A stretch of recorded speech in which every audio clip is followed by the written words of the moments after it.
Welcome to our playground. Recess the podcast is an eclectic show of organic discussion, imagination, deep conversations, interviews, creativity, intuition, high vibrations, and fun.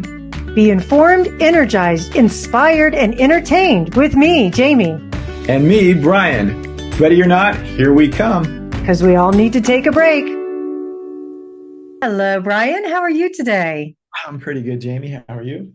You know, I'm preparing for the Super Bowl. I know my guard is already giving away, even if this show airs afterwards, which it will. And I'm okay with that. For? Gee, I don't know. Just kidding. Yeah. May the best team win. Yeah, I don't have a team in the, but I'm looking forward to it. Hopefully it'll be good. Yeah, I hope so too. Everybody healthy, good competition, hopefully great play calling by Shanahan. Anyways, I digress. So, but I'm really excited, nervous, all that good stuff. And quite frankly, I'm tired of the Chiefs and I'm really not a Taylor Swift fan, but I know there's a lot of Swifties out there that love her. So, yeah, no, I get.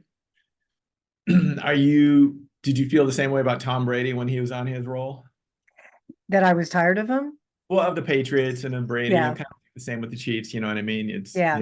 Let's spread the love a little bit. Exactly.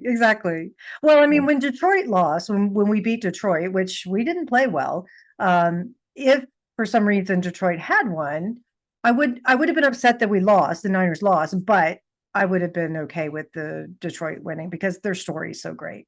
So yeah, it's tough. I mean, because it seems like Brady and Mahomes are good guys, you know. Sure. And, I mean, it's kind of fun to see excellence, and it's also kind of like if they're not your team, then it's like exactly. Yeah, I mean, it just our story too is pretty cool with Brock Purdy, and you know, just that whole we've got so much talent, and anyways. Yeah. And we have a Reno, Nevada player, Brandon Ayuk. He went to McQueen High School. So, yeah. Niners? He plays for the Niners. Yeah. So it makes it a little bit more personal for me. Okay. Cool. Yeah. Nice. So, anyways. So today, we're talking about before we started recording about being unbroken or being broken open. Yeah, I was just thinking earlier today, life, you know, and obviously since we all go through things, and some things are easier to go through than others, and some take a little bit longer, and some affect our health, and some maybe affect a relationship or a connection with somebody, or your job. You know, there's just so many different ways. It feels like I was thinking this morning that like we're constantly being broken open during our lives, and you know, and it can be a roller coaster ride for sure, but it seems to me those times when we are broken open, it's an opportunity, we don't always take it, to dive a little deeper into ourselves and maybe become more self-aware, more empathetic, you know, just more graceful. So yeah, I don't know, you know, right? I mean, it's very interesting, but life really is just a series of us kind of getting our ass kicked and then coming back from it. And yeah, for sure. I think the biggest thing for me with this broken open idea, or it happens, is that, you know, the artist will tell you, and the Navajo women who make the paintings or they make the quilts and stuff, they always leave a thread, or the painting might have a little crack in it, something like that. And they say that's where the light enters. And so I often remember that when I'm being broken open, that it's to let more light, more goodness come in, because, you know, very often it's also, you know, we talk about growing pains, right? And I look at it now as, okay, I'm going to another level. I'm evolving, and I'm building a new muscle, like going to the gym when I work out heavy, and I come home and the next day I'm really sore. The second day is always the worst. It's like the day after you're like, ooh, don't work out as hard as you do, you know, but yes. But the second day after that, then it's like, oh, I can't even, you know, but for it to be broken open, it it's not easy, but it reminds me as many times as it's happened that we're resilient and that the cycle will change and it will eventually pass, you know. Yeah, I like what you said. I agree. It's an opportunity, and I don't think hardly anybody ever realizes it or thinks about it at the moment that we're being cracked. But it is an opportunity for light to come in and be shown on some of those areas where we're stuck or we're telling ourselves incorrect stories about ourselves or creating incorrect archetypes about ourselves that hold us back. And so, the more light that we can shine on the dark stuff, on our shadows, hopefully the better. Well, we can't have light without shadow. They work together, you know? And so often I will say, better the devil you know than the one you don't. I'm sure most people are familiar with that phrase, Yeah. but we're afraid of the unknown because we don't know what's going to show up, right? And in order for us to meet that unknown, oftentimes it takes getting broken open. You know, I was thinking the other day how the last couple of months have been really hard, you know, and shaken my faith in myself, shaken my faith in the universe. You know, I mean, I've really gone through not an existential crisis, more like it's not a dark night of the soul, but it's that feeling like I'm constantly being, you know, beaten down. And, but what it's done is it's forced me to get creative. It's forced me to uh, be resourceful and also to look at some of the things from the past that I might have neglected or forgotten that I get to scoop back up and I'm looking at them from a whole different lens because I'm not the same person I was 25 years ago, right? And so like if I'm working with a particular modality or I'm having a conversation that I could have had years ago that I'm kind of revisiting, I'm just approaching it in such a different way and using it differently. Yep, I love that. And I've noticed that myself too, comparing maybe how I'm responding to this situation compared to the cancer thing 4 years ago, although I handled that really well compared to a knee surgery 20 years ago. You know what I mean? It's just that maturity and that self-awareness um, gets us through, right? And I think, we continue to learn skills and just mature, some of us. And yeah, and it helps. I've found too this this particular situation is really forcing me to well, to let down the facade of me being strong all the time. It's kind of really it's Yeah. not easy, because I've tried, and I try to be vulnerable and share, but yet there's this part of me too that feels a little nervous about sharing all that because I don't know, sometimes it makes, we don't want to be shown as being weak, right? And so this particular situation is forcing me to reach out to others a little bit more, be open to receiving others' kindness, which hasn't always also been easy for me. And so that's been learning how to receive. Uh, you know, so that's Well, some of the it's a things good you're thing. pointing, yeah, but some of the things you're pointing to as well, like be always being strong and not being vulnerable and or as vulnerable as you could. You know, Brene Brown does so much work on shame and vulnerability and stuff. You have to know your audience. I mean, you can't be vulnerable for everybody all the time. With a caveat, I say that because we walk around wearing a mask all the time. You know, who do I want people to see me as and how do I show up? And it's easier to take off that mask, if you will, with people who you feel safe with. And so that's really knowing your audience as far as how who you can be vulnerable. You know, for me to walk up to a perfect stranger and give my life story, I don't know that that's the right thing to do. you know, Right. so Right. And it's interesting witnessing people sharing on social media in that regard too. And it's, there's this part of me that feels like I feel like I'm kind of supposed to share a little bit what I'm going through, but yet how much of it? Mm, yeah. Yeah, because I'm also kind of a private person also. It's that fine line, right. not and then everybody's kind of going, "Ugh," Sure. but Well, I mean, I often think about that too, because like you, like with social media and stuff, I am very private. Most people don't see inside my inner world and what's like my deepest fears and insecurities and things like that. I just don't, for me personally, I don't feel like social media is appropriate place for me to do that. It's appropriate if I was talking to a therapist or if I was talking to my partner or what my kid, whatever. Mhm. So best friend, that sort of thing. But again, goes back to that audience and stuff. And everybody has their personal preference because there's some people out there that do share everything on social media. And if whoever's watching it resonates with it, then go for it. And if you don't, then you're not going to watch it or you're going to judge it or whatever. So, Yeah, you know, yeah, yeah. That's so interesting because I have shared a little bit about what I'm going through and stuff recently with the upcoming surgery.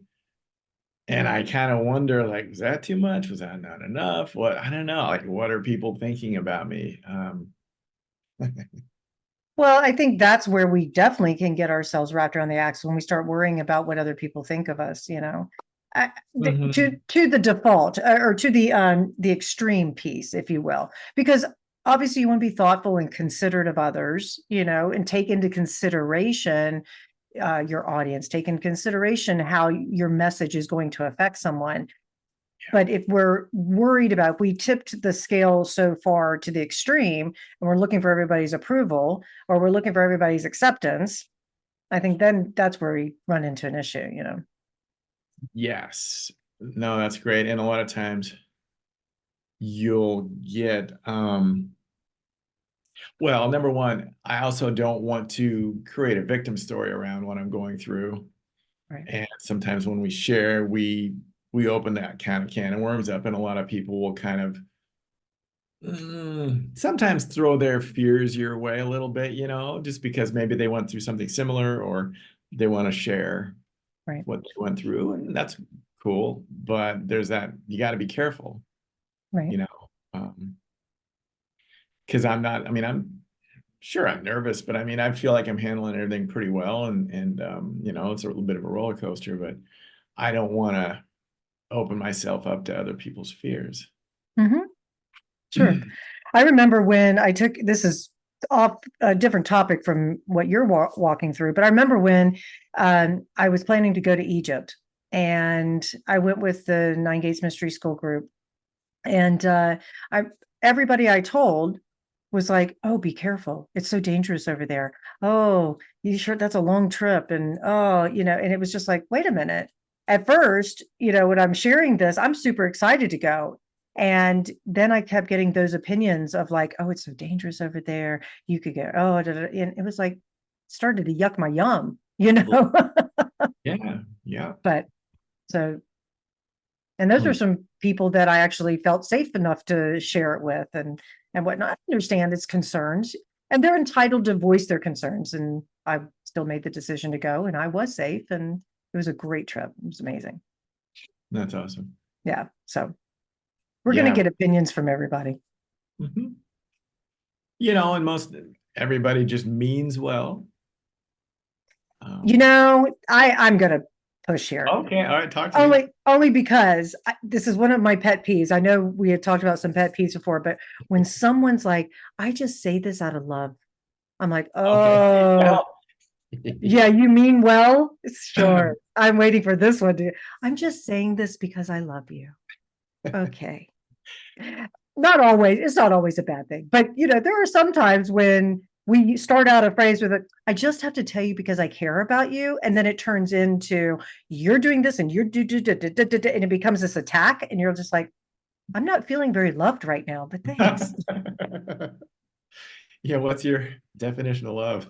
Yeah, exactly. I was like, "Oh, maybe we could reset our communication skills." Yes. No, I don't disagree with what you just said. Absolutely. Yeah. Yeah. You just opened that door. I had to run through it. Yeah, no, of course. Yeah. So, yeah, it's just very interesting, if we can, and it's so easy when we do go through something tough and we feel like we don't see the light at the end of the tunnel and stuff. Yeah, I don't know. I mean, I guess we can try to hmm, it's hard. Yeah, it's tough when you're right in the thick of it. But if we can just kind of remember that, last time we were in the thick of it, we came out of it, and what did that do? How did that make us better, changed? You know what I mean? More evolved. Then that might help. Uh, and just try to for me. Well, go ahead, please. I was going to say, one of the things that I will do, a practice of mine when I'm in the middle of my own shit, if you will, is I will do the future and the past. So where it's like I chunk up or I chunk down. In other words, I take myself out of the moment and I go, okay, the history of the past was I've been here before or something similar and I got through it. And what did I do to get through that and all that? So what I learned from it, that kind of thing. And then I'll take myself to the future, chunking up, if you will, where I play the observer, number one, and I pull myself out of the situation and I go, okay, in 10 years from now, is this really going to matter? How I handle it will matter, but and I kind of do the whole, I try not to go to the what's the worst that could happen because then, it's like, oh, you die. It can always be worse. Exactly. It could be worse. But it's like, I kind of go into that place of, okay, the future 10 years from now, and let's say this situation has affected, my health, or it's affected my mental health, or it's affected my money, or it's affected, whatever. Okay, what can I do differently? And in the grand scheme of things, life is so short. How do I want to show up? What tools do I have that I know I do well at as well? And it's like, okay, where can I serve? Mm-hmm. Yeah, no, I love it. And those low times for me, I mean, there's always two or three things that I always try to do, just to stay grounded, whether it's exercise, go for a walk, things to just at least try to make that difficult time a little smoother. But man, sometimes it just, it feels so hopeless. It's hard to do, remember that you got Right. through it before. Right. But yeah, Yep. It's not easy. yeah, I think yeah. that's the other thing, if I can give the audience any sort of understanding, empathy, sympathy, is that life is hard. Being human is not an easy feat for anybody. I don't care if, there's sayings when my kids are growing up, little people, little problems, big people, big problems, the problems are always going to be there. And it doesn't matter if you have all the wealth in the world and all the loving family and all that sort of thing, you're still going to have to deal with something. And that's just part of the human experience. Mm-hmm. So, Yeah. Yeah, that's why just, good relationships and good connections and good people and allowing yourself to receive as, well as give and, and just, yeah, do the best you can to take care of your health. I mean, those things are so important. yeah. I thought it would be lovely if at the end of our episode today that you read a poem about Ah, being broken open sure. that you wrote. Yeah, Yeah, that would sure. be lovely. Yeah.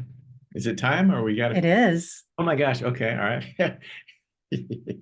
Hold on a second. Hold my That was beer. a cue. Hold my beer. All right. This is called Beautifully Broken Open. And yeah, I think I probably wrote this about a month ago, during or right after my initial hospital stay. Darkened skies cloud my soul as I look within for more. A frantic yearn to become whole suspends my heart, left sore. Feeling stuck, unsure, ajar, my planned escape runs foul. Frozen like a nasty scar, I shout a silent howl. I dream of blue and sunlit grace, to lift my tone quite grand, knowing it's my destined place and where I want to stand. It holds me fast, this light within. It wants to shine so bright. How to breach this veil so thin? I long for truthful sight. Surrender now, a whisper shared. You've everything you need. Just breathe deep and don't be scared, and trust will take the lead. Ground your spirit in truth and love and moments that are real. Then view your light shine high above, and your heart begin to heal. That's beautiful. Thank you for Thanks. sharing that. Yeah, of course. Yeah. And thanks everybody for listening, watching our episodes and supporting us. And just so you know, we're here to support you. And if you're going through a broken open moment right now, just know that we're here. Yeah.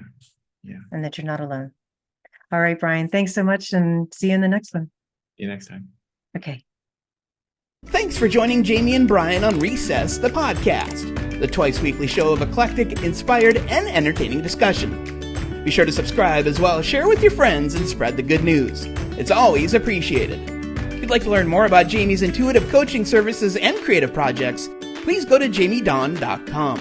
And if you'd like to learn more about Brian and his creative spark world and books, please go to gbrianbenson.com.